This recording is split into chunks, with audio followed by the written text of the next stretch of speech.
Hi there. Welcome to Conversation Podcast, where we'll be talking about cryptocurrency and the blockchain technology. My name is Selina Dama, and I'm so happy to be here with you all today. On this very first episode, we'll talk about cryptocurrency, the basis of crypto, and how it's changing the world. So, I am not a financial advisor, and this is intended solely for information and educational purpose.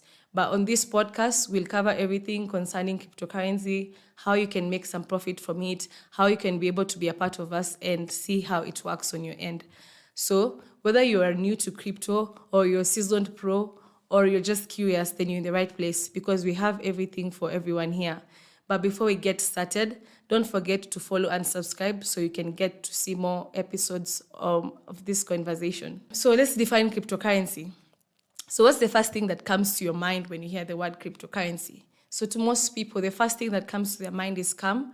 And truly, I can't blame them for that because we've had cases of people losing money through cryptocurrency. And it's quite unfortunate, but that's why I'm here today, so I can show you how it works, and then you'll not make such mistakes of losing money. So let's start first by defining what cryptocurrency is.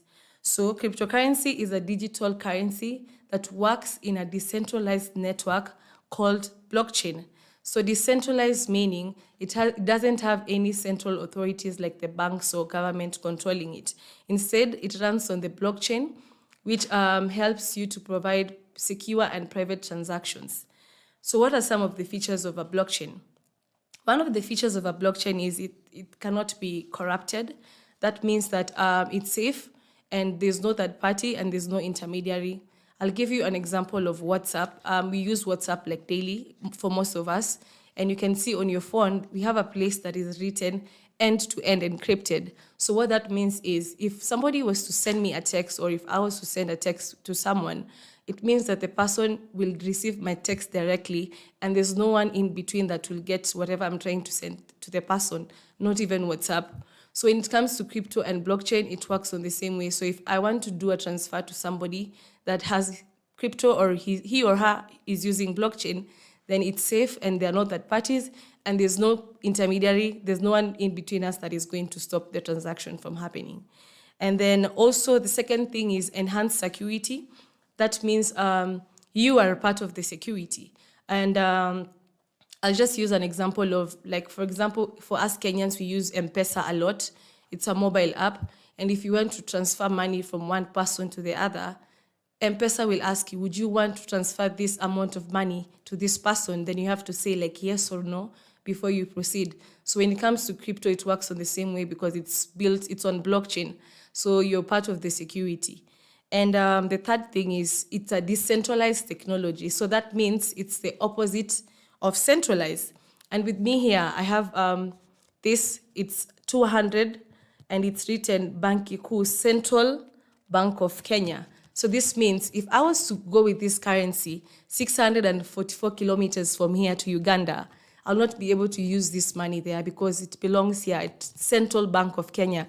If I was to go to the west side of Africa and use the money there, I'm not going to be able to use it.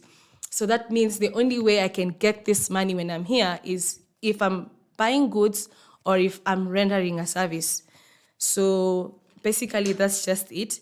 And then also, cryptocurrency, the blockchain works in a distributed ledger.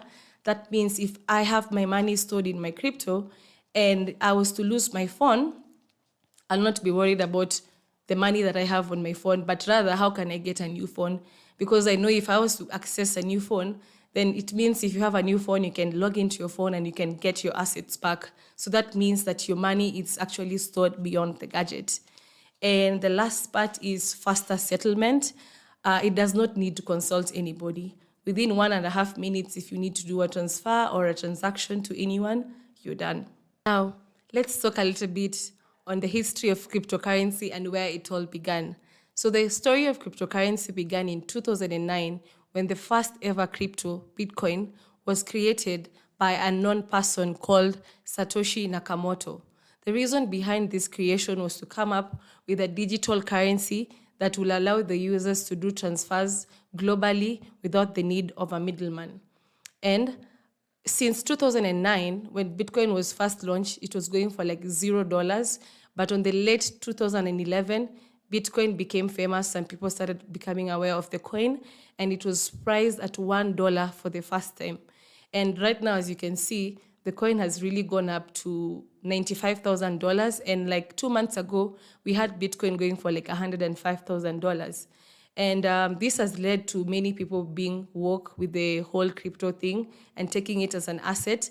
And for that matter, we have some countries like the El Salvador and the Central African Republic, which is now using Bitcoin as their legal tender. So that means the people there can use Bitcoin to buy goods and also to pay for services. To add on to that, the current President Donald Trump has notably shifted his stance on cryptocurrency, embracing them in various ways since he became president in January. And during his presidential campaign, him and his team actually were the first party or team to actually accept donations through cryptocurrency. Through this, Donald Trump ended up expressing a very strong commitment to establishing the USA as the capital city of cryptocurrency. And then also with me here on this chart, you can see we have the major questions that people usually ask, like how do you earn money, how do you save money, and how do you multiply money? And on this chart, you can see that money started like way back then when people would use barter trade, like you'd exchange like goods or animals and all that. And then we shifted from barter trade to coins. And then at some point, coins became heavy and less in value, and then it had to change from coins to banknotes. And then we can see we went from banknotes to checks. We left checks and we got to plastic cards. And right now, people left plastic cards like using the ATMs to online banking and mobile payment. So after that, it's mobile payment. Then the next thing is digital currency. So that's where we are now. And just for you to understand that the future of money is actually digital currency. Bitcoin's success has led to creation of many other cryptocurrencies. In fact, right now we have more than 2.4 million cryptocurrencies. And we have coins like Ultima, we have coins like Ethereum and Solana. And all these other cryptos have their unique features, just that they share one thing in common, which is the blockchain technology. Now that you know cryptocurrency and why it matters, how do you actually get some on your hands? So the first thing that I usually tell people to do a lot is research. You need to buy a coin that you believe will make a profit for you over time, and do your research to avoid falling into scams. And some of the things that I can highlight that can help you when you're doing your research is, before you decide to purchase on a crypto, you need to ask yourself, this crypto that you want to buy, which wallet is it using? And the wallet, is it made of blockchain? And this coin that you want to buy, does it have a white paper? This coin that you want to purchase, does it have a founder? Do you know the CEO? This coin that you want to purchase, do you know how long it has been in the market for? This coin that you want to purchase, does it have an audit from SATIC? So SATIC is the US security leading assessment on cryptocurrencies. And it's all it just does, it just takes the time to look at the coin. And if it finds that the coin is valid and it's legit, then they give you an audit and then you get that certification from it. And the second point is exchange. You can buy cryptocurrencies through online platforms like Binance, like Mexi, like Coinbase, and all you just need to do is create an account. And on this account, you can add a payment method, and then with there, you can start buying your favorite coins. And the last part, which is very important, is the crypto wallet. So once you've bought the coin, you'll want to store them in a wallet. And the reason as why you want to store them in a wallet, it's because that's where you're going to be able to get to your money if you need to withdraw or do transactions. But the only thing that you need to make sure is that this wallet that you're going to use is actually made of blockchain technology. With all that in mind, I would like to share my personal experience with cryptocurrency because this is the first time that I'm actually getting into this space. So I recently invested in crypto and I purchased this coin called Ultima. And I've been having this coin for like 1 year. And to be honest, I would say that I've made my profits with the coin because, like I said, you also need to research and buy a coin that you think will give you profits over the year. So with this space, I have really learned a lot, especially when it comes to like being patient, because this is not a place where you just like come and get rich quick. This is a place that you have to do calculated moves and you have to be very strategic with your plans. So I feel like with that, I've learned to be patient, and I've learned how to compound money. And also, I've been really much into investing and having assets, because to me, cryptocurrency is actually generational wealth. So when I say that, I'll just give an example of Bitcoin. For Satoshi Nakamoto to be able to sit down and create 21 million Bitcoins, which will ever exist, and for the last Bitcoin to come out from the blockchain is going to be in 2140, then that means he has actually like sat down and planned ahead. So with this, the same thing happens with Ultima. I've been able to sit down and plan myself ahead. And also from that, my mindset has really changed a lot on how I see things, on how I view things, because this is something that was never taught in school.